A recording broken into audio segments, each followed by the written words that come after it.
afternoon, children. Good afternoon ma'am. हाँ, good afternoon बेटा। आज हम लोग कारक विभक्ति, उपपद विभक्ति पढ़ेंगे। तो उपपद विभक्ति किसे कहते हैं? जब किसी पद या शब्द के योग में किसी विशेष विभक्ति का प्रयोग होता है तो उसे उपपद विभक्ति कहते हैं। जब किसी शब्द या पद के योग में किसी विशेष विभक्ति का प्रयोग होता है तो उसे उपपद विभक्ति कहते हैं।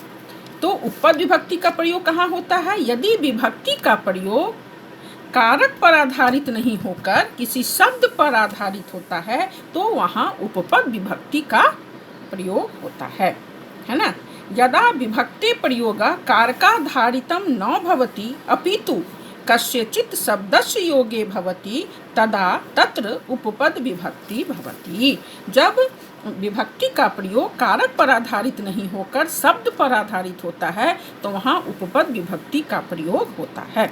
तो सबसे पहले हम लोग पहला में देखें कर्तरी, कर्ता कारक। कर्ता कारक किसे कहते हैं बेटा?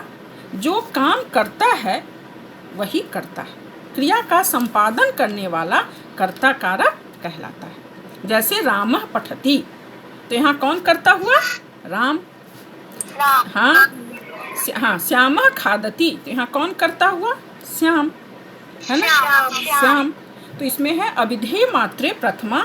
अविधेय का अर्थ होता है नाम, और नाम व्यक्त करने में प्रथमा विभक्ति लगती है। जैसे रामः, श्यामः, मोहनः इत्यादि। उसके बाद आइए बेटा हम लोग देखें कर्म कारक, द्वितीया विभक्ति। कर्म कारक क्या है? कर्ता की अत्यंत इच्छा जिस काम को करने में हो उसे कर्म कारक कहते हैं, और कर्म कारक में द्वितीया विभक्ति लगती है। जैसे सीता फलम खादति, तो सीता की अत्यंत इच्छा किस काम में है? फल खाने में। हाँ, तो फल कर्म कारक है और उसमें द्वितीया विभक्ति लगी, सीता फलम खादति। रामः पुस्तकम पठति, तो राम की अत्यंत इच्छा क्या है? पुस्तक पढ़ने की है। हाँ, पुस्तक पढ़ने की है, तो पुस्तक हुआ कर्म कारक, उसमें द्वितीया विभक्ति लगी, रामः पुस्तकम पठति। इसके अंतर्गत बहुत सारे कुछ इम्पोर्टेंट उपपद विभक्ति हैं। जैसे है बेटा पहला अभित, पठित, सर्वत, उभयत योगे द्वितीया। तो अभिता और उभयता दोनों का अर्थ होता है दोनों ओर। परितः मीन्स चारों ओर, सर्वतः मीन्स सभी ओर। इन सब के योग में हाँ द्वितीय विभक्ति लगती है। जैसे ग्रामम अभितः नद्या सन्ति, ग्रामम परितः वृक्षा सन्ति हो गया। उसके बाद बिना, बिना योगे द्वितीया। बिना का अर्थ होता है उसके बिना कैसे काम होगा, तो है ना। तो रामम बिना अयोध्या सुना। जल बिना न जीवनम, जल के बिना जीवन नहीं है। राम के बिना अयोध्या सूना है, रामम बिना अयोध्या सूना। जल बिना न जीवनम। प्रति, प्रति, प्रति मीन्स ओर, है ना। तो जना ग्रामम प्रति गच्छन्ति, लोग गांव की ओर जाते हैं, है ना।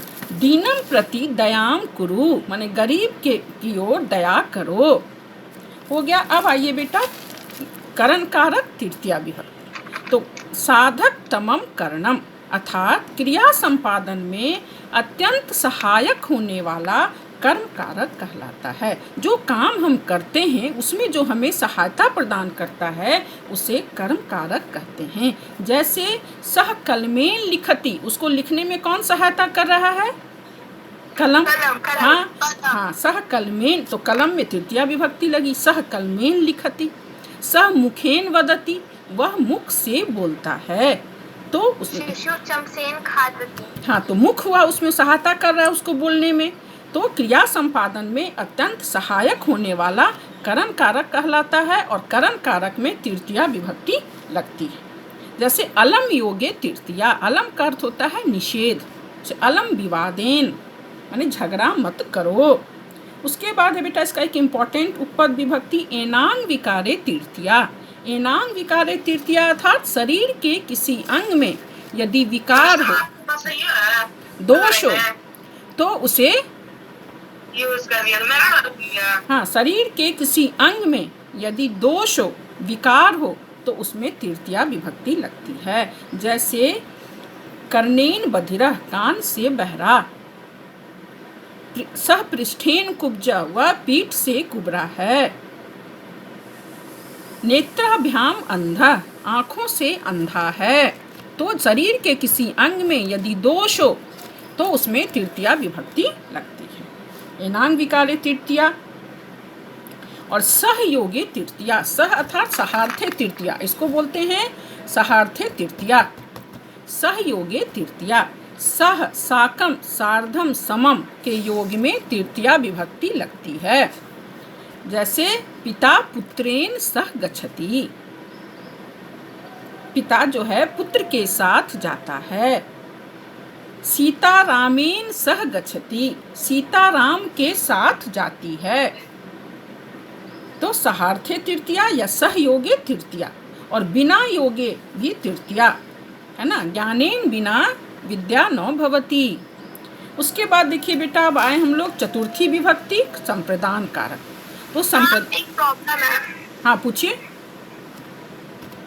मैम साकम, सार्धम और समम का अर्थ क्या होता है? साथ, साथ, सब का अर्थ होता है साथ। सह, साकम, सार्धम, समम, सब का अर्थ होता है साथ। सहयोगे तृतीया। ठीक है। अब हम लोग आए संप्रदान कारक चतुर्थी विभक्ति। तो संप्रदान कारक में चतुर्थी विभक्ति लगती है। संप्रदान कारक का क्या चिन्ह है? को के लिए। यदि हम किसी के लिए कोई काम करते हैं या किसी को कुछ देते हैं तो वह संप्रदान कारक हुआ, और संप्रदान कारक में चतुर्थी विभक्ति लगती है ना। तो दा योगे चतुर्थी, दा मीन्स देना। सा ब्राह्मणाय वस्त्रम ददाति, वह ब्राह्मण को वस्त्र देती है। राजा ब्राह्मणेभ्यः भोजनम ददाति, राजा ब्राह्मण को भोजन देता है। तो एक्सक्यूज मी मैम। हाँ बोलो।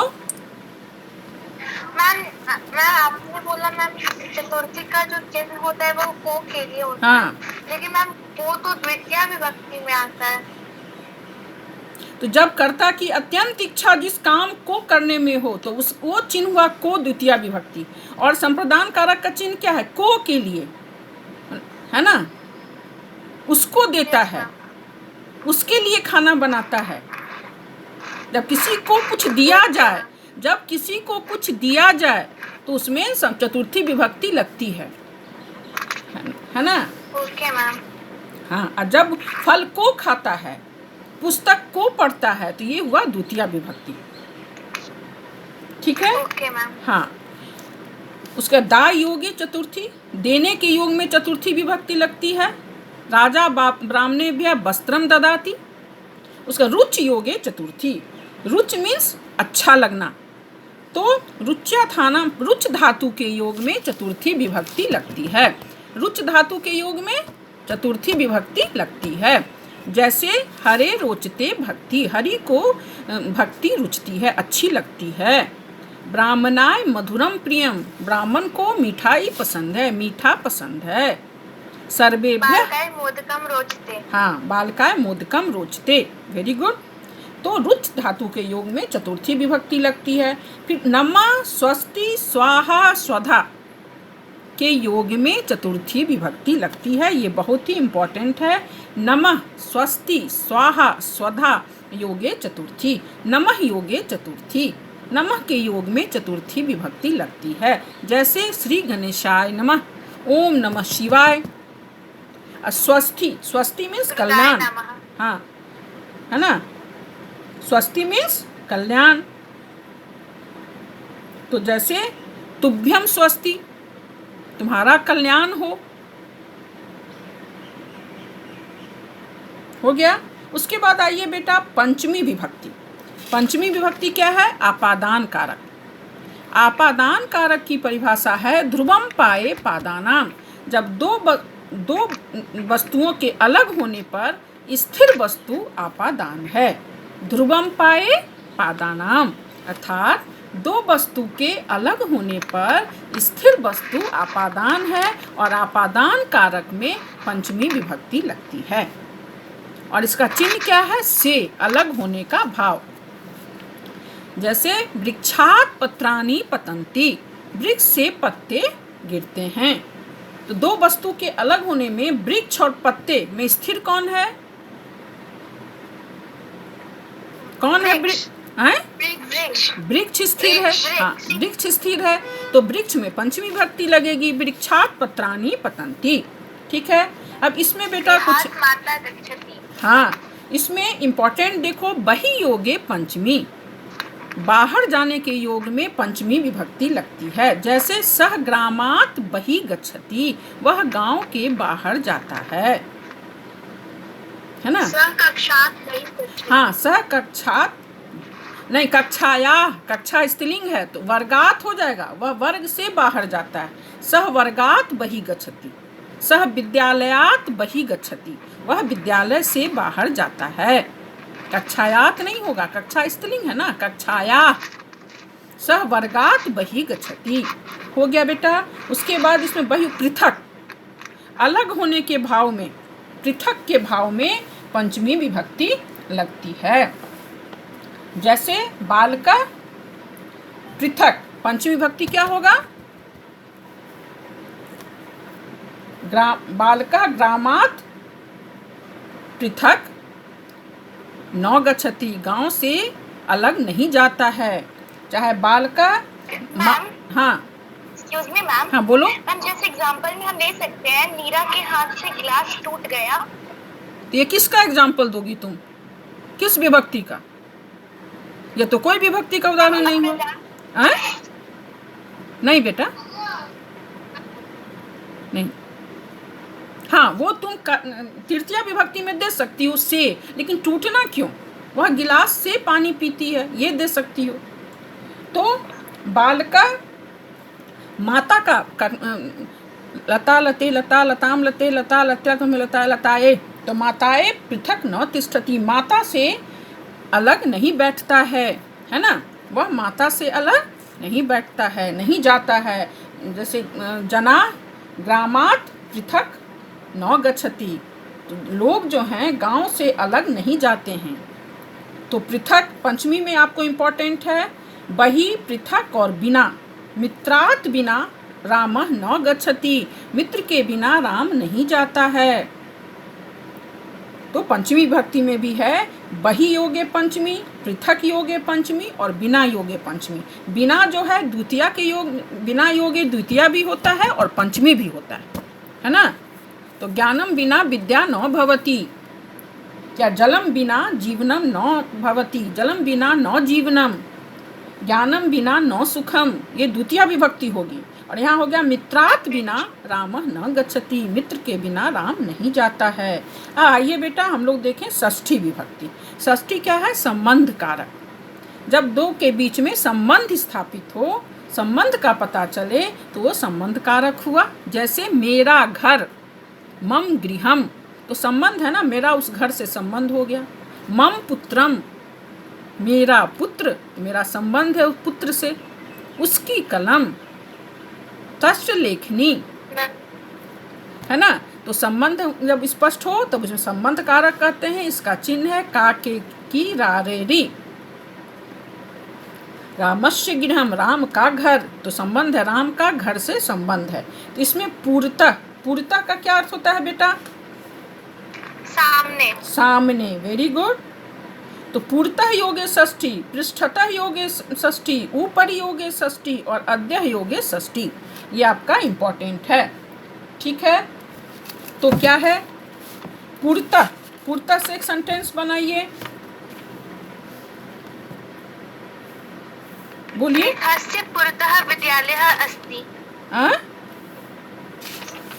गृहस्य पुरतः विद्यालयः अस्ति। हाँ, सामने एक, जैसे मंदिरस्य पुरतः नदी अस्ति, मंदिर के सामने नदी है। तो पुरतः का अर्थ हो गया सामने या आगे। पुरतः का क्या अर्थ हो गया? सामने या आगे, मंदिर के सामने या मंदिर के आगे नदी है। विद्यालय पुरतः मंदिरः अस्ति, है ना, विद्यालय के आगे एक मंदिर है। विद्यालय पुरतः एका वृक्ष अस्ति, विद्यालय के आगे एक वृक्ष है। तो पूर्णतः योगे षष्ठी, पृष्ठतः, पृष्ठतः का क्या अर्थ होता है बेटा? पीछे, पृष्ठता का क्या अर्थ होता है? पीछे। पीछे। ग्रामस्थ पीछे। हाँ, ग्रामस्थ पृष्ठता एका नदी अस्ति। हमको बोलने दो, एग्जाम में आएगा तो फिर तुम लोग एक्सपेरिमेंट ही करते रहोगे बेटा। तो सुन लो, फिर हम तुमसे पूछेंगे, जवाब देना। ग्रामस्य पृष्ठता माने ग्राम के, गांव के पीछे एका नदी अस्ति, एक नदी है ना। भवनस्य पृष्ठता भवन के पीछे एक मंदिरम अस्ति, एक मंदिर है। तो पृष्ठता मीन्स पीछे, मैम अपूर्ता मीन्स सामने, आगे। हाँ बोलिए बेटा, बोलिए। मैम आप पृष्ठता की वर्तनी बता सकती हैं? पृष्ठता का स्पेलिंग, प में री की मात्रा, मूर्धन स और ठ संयुक्त, त विसर्ग। पृष्ठता, पृष्ठ होता है ना, जैसे पन्ना का हम बोलते हैं पृष्ठ संख्या 10, तो प में री की मात्रा, मूर्धन स ठ संयुक्त, त विसर्ग। पृष्ठता, पृष्ठता मीन्स पीछे, पूर्वतः मीन्स सामने या आगे, ऊपरी मीन्स ऊपर। तो वृक्षस्य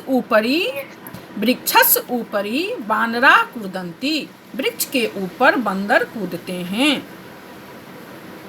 ऊपरी योगे षष्ठी, पृष्ठतः योगे षष्ठी, पूर्वतः योगे षष्ठी और अद्य योगे षष्ठी। तो अद्य मीन्स नीचे, तो नीचे का बनाइए, नीचे का एक सेंटेंस बनाइए। भूमे अद्य जलम अस्ति, भूमि के नीचे जल है। भूमस्य अद्य भूमे अद्य जलम अस्ति, भूमि के नीचे जल है ना। और कोई एक सेंटेंस बनाइए नीचे का। वृक्षस्य अद्य बालकः तिष्ठति। हाँ ठीक है। वृक्षस्य अद्य बालका क्रीडन्ति, वृक्ष के नीचे बच्चे खेलते हैं। अद्य मीन्स नीचे। अब आइए बेटा, हम लोग अब हो गया, अब हम लोग सप्तमी विभक्ति, अधिकरण कारक। तो अधिकरण क्या बोलते? आधारो अधिकरणम, आधार को अधिकरण कहते हैं और अधिकरण कारक में सप्तमी विभक्ति लगती है। अधिकरण कारक की क्या परिभाषा हुई? आधारो अधिकरणम, आधार को अधिकरण कहते हैं और अधिकरण कारक में सप्तमी विभक्ति लगती है। जैसे जल पात्रे जलम अस्ति, लोटे में जल है। धृत पात्रे धृतम अस्ति, घी के बर्तन में घी है। सह भूमौ सेते, वह भूमि पर सोता है। में पै पर, इसका चिन्ह क्या है सप्तमी विभक्ति का?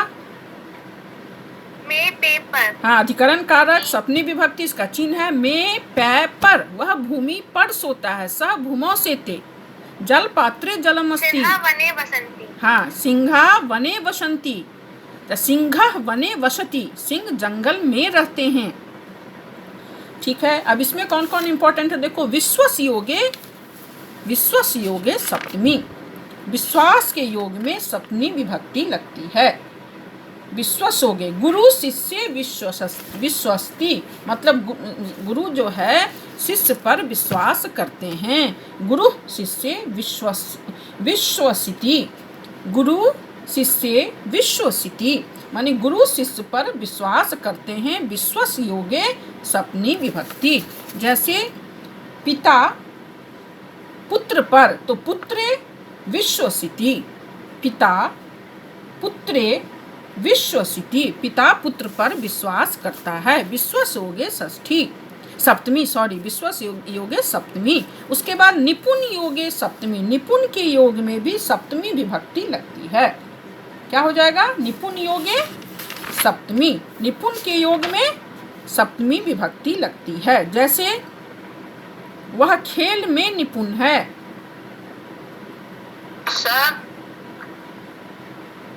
हाँ, क्रीडे सह क्रीडे निपुणः अस्ति। सः क्रीडे निपुणः। हाँ, सः पठने निपुणः अस्ति, वह पढ़ने में निपुण है। सः पठने निपुणः अस्ति, ध्यान से एग्जाम्पल देखो, एग्जाम में आ सकता है। सः पठने निपुणः अस्ति, वह पढ़ने में निपुण है। उसका स्नेह योगे सप्तमी, स्नेह के योग में सप्तमी विभक्ति लगती है। जैसे सज्जना सखै सिनियति, है ना। चाहे पिता पुत्र स्नेहयति, पिता पुत्र को प्यार करते हैं। मात्रे पुत्र स्नेहयति, पुत्र स्नेहयति, हाँ। स्नेह योगे सप्तमी। तो हम लोगों का बेटा उपपद विभक्ति हम लोगों ने पढ़ लिया, लेकिन आप लोग अभी प्रथमा से लेकर चतुर्थी तक के जितने उपपद विभक्ति मैंने बताए हैं उसे नोट डाउन कीजिए और इसे आप इसका सेंटेंस बना के मुझे कल दिखाइएगा। जैसे द्वितीया विभक्ति में अभिता परिता सर्वता, तो अभिता परिता बिना और प्रति योगे द्वितीया। तृतीया में अलम एनांग विकारे सहयोगे बिना योगे तृतीया, ठीक है। चतुर्थी में दा रुच स्वस्ति नमः। तो ये हम लोग का हुआ उपपद विभक्ति। तो उपपद विभक्ति हम लोग पढ़े। उपपद विभक्ति किसे कहते हैं? जब किसी पद शब्द के योग में किसी विशेष विभक्ति का प्रयोग होता है तो उसे उपपद विभक्ति कहते हैं। जब किसी शब्द या पद के योग में विशेष विभक्ति का प्रयोग होता है तो उसे उपपद विभक्ति कहते हैं। और यदि विभक्ति का प्रयोग कारक पर आधारित नहीं होकर शब्द पर आधारित होता है तो उपपद विभक्ति का प्रयोग होता है, ठीक है। आज हम लोगों ने बेटा अच्छे से इसे पढ़िएगा। एग्जाम में सुनिए ना,